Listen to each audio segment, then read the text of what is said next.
Hello friends, welcome to my channel, and in this video we are going to talk about the RedGear Invader. It is a professional grade mechanical keyboard featuring Kyle Brown switches.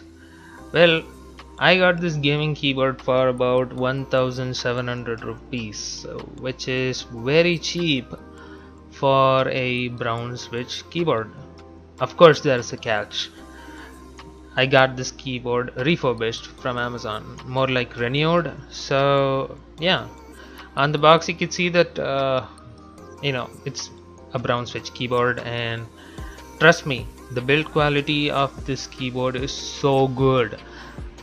I was a bit skeptical when I was about to get this keyboard because I wasn't sure what sort of damage this might have gone through, but when I got the keyboard and when I got to experience the feel firsthand, I was astonished. Look at it. I mean, it's so sexy in black, and I never expected this level of quality. I thought that something might be damaged, so I was like double checking the whole thing and I couldn't find anything faulty. So at the back of the keyboard you have a provision to adjust the cables, and then you have your standoffs, and you have a couple of rubber bushes to prevent the keyboard from sliding on your table.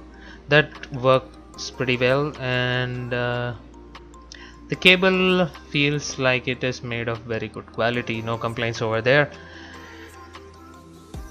I just don't understand why this keyboard was returned.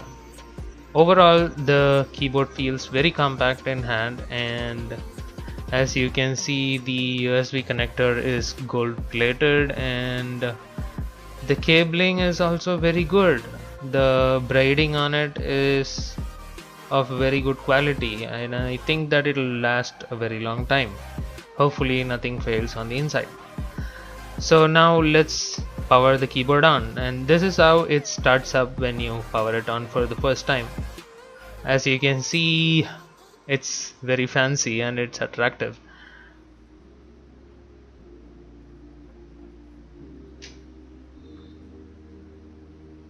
And once when the keyboard turns on, the default pattern is a ripple pattern, where when you press a key the lighting would start to take a ripple like pattern, and there is another pattern which involves breathing lights. So this is the second pattern.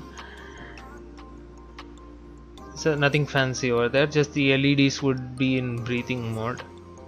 And there is a third pattern which is programmable auto, where you just have to program the lights. You can select which ones need to stay on and which ones need to stay off, but I just don't know how to do that at the time of shooting this video. Maybe I would have figured it out at a later point of time. So yeah, so these are all the three modes of lighting that you can see on this particular keyboard. Well, I have been using membrane keyboards all my life, and this is like my first mechanical keyboard.